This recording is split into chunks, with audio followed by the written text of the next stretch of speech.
Well, my spiritual life started, I guess, before I was born. My mom was a devout Catholic. And before they were married, my parents signed an agreement, actually, that said that any kids they had would be brought up Catholic. I was the only kid.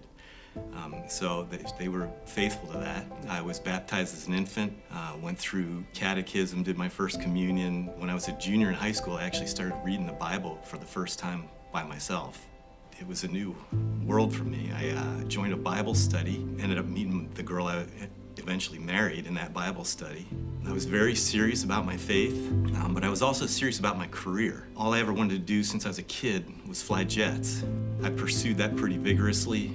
Went to the Naval Academy, went into the Marine Corps, and became a tactical jet pilot. That was my world. That's where I wanted to go. I had otherworldly ambitions, I guess you could say.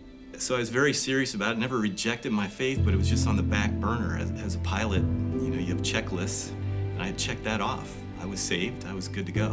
And we started to have kids. We had our first son before we moved to Cincinnati. I got out of the Marine Corps, got hired by Delta Airlines. When we moved here, we decided it was time to get serious about our faith again, both of us. So we looked around for a church, saw a billboard on 747 for this church named Lakota Christian that was meeting in the school cafeteria. Our son was little, but we wanted him to be brought into the youth group program. And as far as I knew, as very committed and a Christian as you could be. As I was flying for Delta, I was a co-pilot doing a red-eye from Phoenix to Cincinnati with a captain who was an atheist. I had never known anyone to admit to me that they were an atheist, so that was kind of weird in the first place, but got into this discussion about religion. He was asking me lots of questions that I wasn't really sure how to answer. I tried to quote Bible verses to him. His response was basically, why do I care what the Bible says? It's a book of myths and legends from thousands of years ago. What's that have to do with me? And it kind of went from bad to worse until one point he finally looked at me and said, okay, Bob, tell me why. Why do you believe in God at all? No one had ever asked me that before. I just remember looking at him with a blank look on my face and then kind of looking out the cockpit window, staring out into the dark, thinking, wow, not only do I not know how to answer that question, but I'm starting to wonder if I believe. Because if I can't answer that question after this long, that's pretty bad. And so that sent my life off on a trajectory that was completely different than anything I could ever have planned. After that trip, shortly thereafter, I started trying to research it and find out why I should believe this. I was an aerospace engineer in college, so I started with science. I wanted to see if science, which I had always kept in a separate compartment from faith, I wanted to see if there was any connection there. And I started finding these PhD scientists in every kind of discipline who were writing books and doing lectures about how faith and science went together perfectly.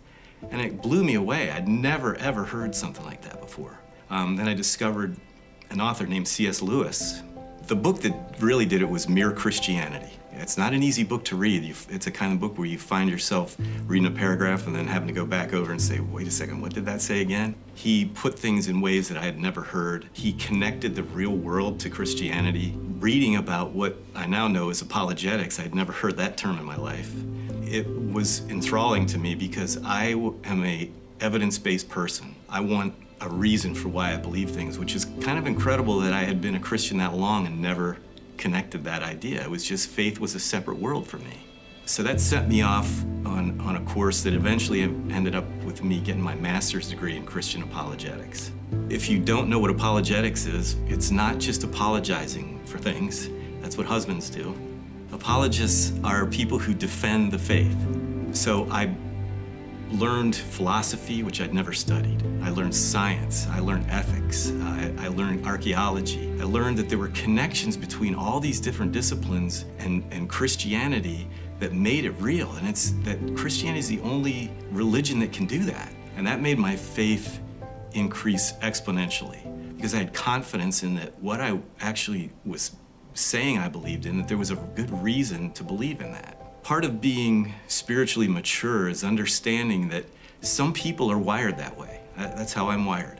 Other people are wired for emotional reasons, for experiential reasons that they believe in Christianity. And I think there's a spectrum of people between those two poles.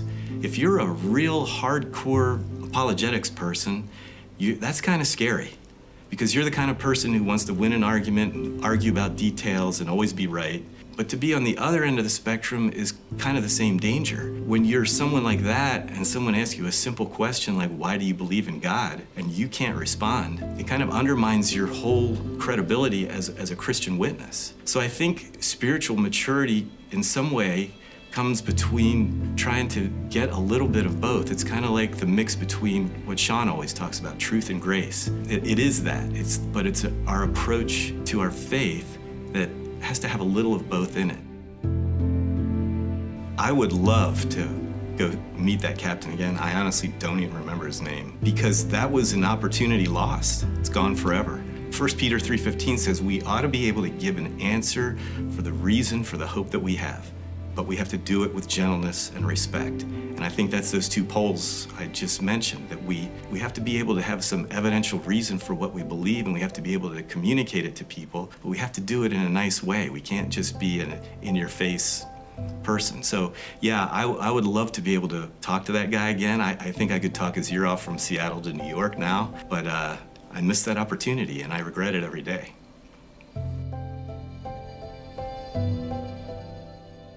It's okay to have doubts. It's okay to ask questions. I'm reminded of Dan Brown, the guy who wrote the Da Vinci Code back in, I think it was around 2001 or something. The Da Vinci Code was a fascinating novel. It was a page-turner. It was really a really good book, but it's full of nonsense, historical untruths about Christianity. And Dan Brown wrote that book as a result of questions that weren't answered for him when he was a teenager. He went to his youth pastor to ask questions, and he didn't have one. He passed them on to the pastor, and the pastor didn't have answers. And eventually, at one point, Dan Brown says that his pastor told him, you know, Dan, you ask too many questions. You just need to go have more faith. And so he decided if the pastor couldn't answer those questions, there was no reason for him to believe what he believed. We should be ready to answer questions. You should not be afraid to ask questions. We as a church, that's how we grow. If you have questions and doubts, you're just like everybody else. They may not be admitting it, but they have the same doubts and questions. So when we are able to answer those questions, we give people confidence in their faith.